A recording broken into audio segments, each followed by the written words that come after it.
Wayside, Chapter 10. Mr. Gorf. "Mr. Gorf," muttered Joy as she walked down the stairs to recess. "Did she say Mr. Gorf?" Mauricia nodded. Leslie caught up to them. "Did she say Mr. Gorf?" "I think so," said Mauricia. "Do you think?"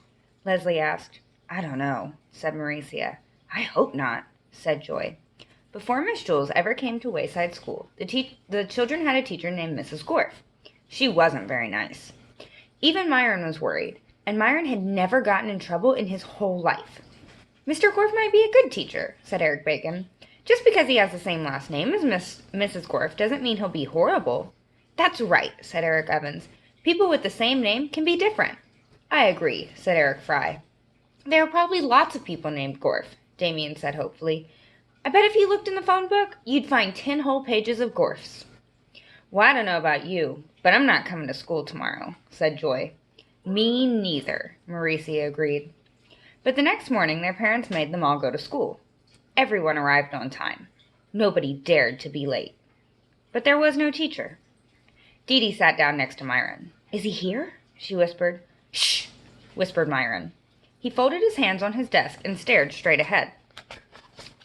One by one the children entered the classroom and quietly sat down at their desks. They couldn't take any chances. Mr. Gorf might walk through the door any moment. Or maybe he was already there, hiding in the coat closet, just waiting for someone to do something wrong. "I didn't want to come today," whispered Calvin, "but my parents made me." "Shh," said Bebe. "He might hear you." Mr. Kidswatter's voice came over the PA system. "Good morning, boys and girls." "Good morning, Mr. Kidswatter." The children all answered together, like good little boys and girls. They listened attentively to their principal. Then, when Mr. Kidswatter was finished, they took out their arithmetic books and started working. After that, they did their social studies, reading, and spelling.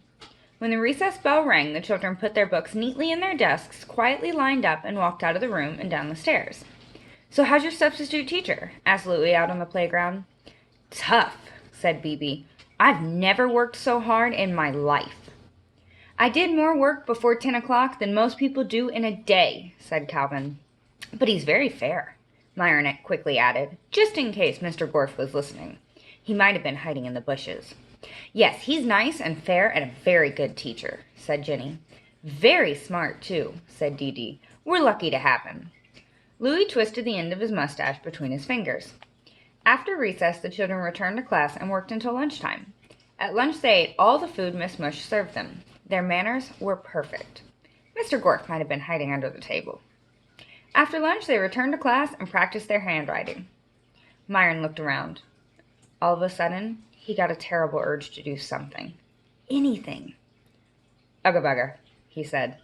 Jenny put her finger to her lips. "Biff, boff, boof," said Byron, a little louder. "Shh," said Jenny. Myron stood up. "No," he shouted. "I don't have to be quiet." Everyone tried to get Myron to hush up. Myron climbed on top of his desk. "Look around, folks. There's no teacher. We're doing all this work for nothing." "Get down," whispered Allison. "Do you want to get us all in trouble?" Myron jumped on top of Allison's desk. "Hi, Allison," he said. Then he hopped over to Dee Dee's desk, then Ron's, then Mauricia's. "Please, Myron," said Mauricia. "This is fun," said Myron. He made a great leap and landed on top of the teacher's desk. Miss Jules had always kept a coffee can full of Tootsie Roll Pops on her desk, and it was still there. "Hey, anyone want a Tootsie Roll Pop?" asked Myron. Everyone stared at him. Myron took one for himself. He sat in the teacher's chair with his feet up on the teacher's desk and sucked on it. "Please stop, Myron," begged Jenny. "What if he's hiding in the closet?" "Get real," said Myron. "Why would he hide in the closet?" "What if Mr. Gorf was married to Mrs. Gorf?" asked Allison. Myron laughed. "Who would ever want to marry Mrs. Gorf?" he asked. "Somebody had to marry her," said Rondi, "or else she wouldn't have been a missus." "What if he loved her very much?" asked Allison, "and then one day she didn't come home from work, and he never saw her again, and he didn't know what happened to her, but he knew she used to teach this class, so he might be hiding in the closet to try to find out if we're the ones who got rid of her." "If I was married to Mrs. Gorf," said Jason, "I'd be glad she never came home. He should thank us." "Nice going, Jason," said Jenny. "If he is hiding in the closet, you just told him we're the ones who got rid of his wife." "Well, if he didn't, you just did," said Jason.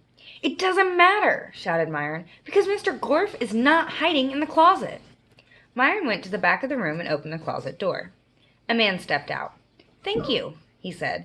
"I accidentally locked myself in here this morning, and I've been waiting for someone to open the door."